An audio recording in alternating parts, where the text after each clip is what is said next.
Israel ಹಾಗೂ ಇರಾನ್ನ ನಡುವಿನ ಸಮಸ್ಯೆ ತೀವ್ರವಾಗಿ ಮುಂದೆ ಹೋಗ್ತಾ ಇದೆ ಎಂಬ ವಾರ್ತೆಯನ್ನಾಗಿದೆ ನಾವೆಲ್ಲರೂ ಕೂಡ ಕಾಣ್ತಾ ಇರುವುದು. ಇವಾಗ ಆ ಸಮಸ್ಯೆಯನ್ನು ಇನ್ನೂ ತೀವ್ರಗೊಳಿಸಿ ಅಮೆರಿಕ ಮಧ್ಯ ಪ್ರವೇಶವಾಗಿದೆ. ಇನ್ನು ಆ ಯುದ್ಧ ವಿಶ್ವ ಯುದ್ಧವಾಗುತ್ತಾ ಎಂಬ ಪ್ರಶ್ನೆಯನ್ನಾಗಿದೆ ನಮ್ಮೆಲ್ಲರಲ್ಲೂ ಕೂಡ ಕಾಡ್ತಾ ಇರುವುದು.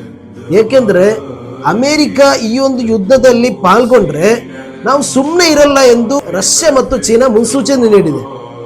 ಅಮೆರಿಕದ ಮೇಲೆ ಇರಾನ್ ಕೂಡ ದಾಳಿ ಮಾಡಿದೆ. ಇನ್ನು ಅಮೆರಿಕದವರು ಸುಮ್ಮನೆ ಇರ್ತಾರಾ? ಅಮೆರಿಕವು ಕೂಡ ಇನ್ನಷ್ಟು ಅಗ್ರೆಸಿವ್ ಆಗಿ ಇರಾನ್ನ ಮೇಲೆ ದಾಳಿ ಮಾಡೇ ಮಾಡ್ತಾರೆ. ಇನ್ನು ಇರಾನ್ನ ಮೇಲೆ ದಾಳಿ ಮಾಡಿದ್ರೆ ರಷ್ಯಾ ಮತ್ತು ಚೀನಾ ಸುಮ್ಮನೆ ಇರುತ್ತಾ?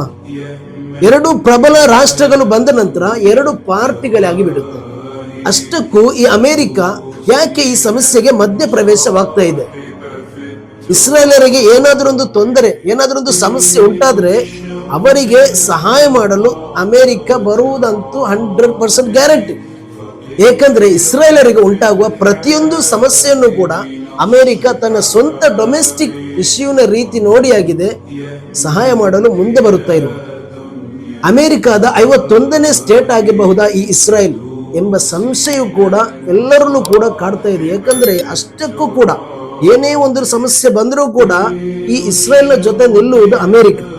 ಇವಾಗ ಅಂತಲ್ಲ, 1973ರಲ್ಲಿ ಇಸ್ರೇಲ್ ಹಾಗೂ ಅರಬ್ ದೇಶದೊಂದಿಗೆ ಯುದ್ಧ ನಡೆಯುತ್ತಾ ಇರುವಾಗ ಇಸ್ರೇಲರಿಗೆ ಟ್ಯಾಂಕ್ಗಳನ್ನು ನೀಡಿ ಆಯುಧಗಳನ್ನು ನೀಡಿ ಸಹಾಯ ಮಾಡ್ತಾ ಇತ್ತು ಈ ಅಮೆರಿಕ. ಯಾರಿಗೆ?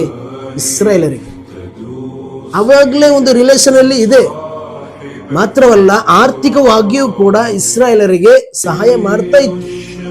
ಎರಡನೇ ಮಹಾಯುದ್ಧದ ನಂತರ 2024 ಕೊನೆಯ ತನಕ ನೋಡಿದ್ರೆ $310 ಬಿಲಿಯನ್ ಆಗಿ ಇಸ್ರಾಯೇಲರಿಗೆ ಅಮೆರಿಕ ಸಹಾಯ ಅಂದ್ರೆ ಹಣಕಾಸಿನ ಸಹಾಯ ಮಾಡಿರುವುದು. 2016ರಲ್ಲಿ ಒಬಾಮಾ ಅಮೆರಿಕನ್ ಪ್ರೆಸಿಡೆಂಟ್ ಆಗಿರುವ ಸಮಯದಲ್ಲಿ ಮಿಲಿಟರಿ ಸಹಾಯಕ್ಕೋಸ್ಕರ ಬರುವ 10 ವರ್ಷಕ್ಕೆ ಬೇಕಾಗಿ $38 ಬಿಲಿಯನ್ ಅಮೆರಿಕ ಬಿಡ್ಜ್ ಮಾಡಿರುವುದು. ಅದರ ಭಾಗವಾಗಿ ಒಂದೊಂದು ವರ್ಷವೂ ಕೂಡ $3.8 ಬಿಲಿಯನ್ ನಷ್ಟು ಅಮೆರಿಕ ಇಸ್ರಾಯೇಲರಿಗೆ ನೀಡ್ತಾ ಇದೆ. ಈ ರೀತಿ ಅದೆಷ್ಟೋ ಸಹಾಯಗಳನ್ನಾಗಿದೆ ಇಸ್ರಾಯೇಲರಿಗೆ ಈ ಅಮೆರಿಕ ಮಾಡಿರುವುದು.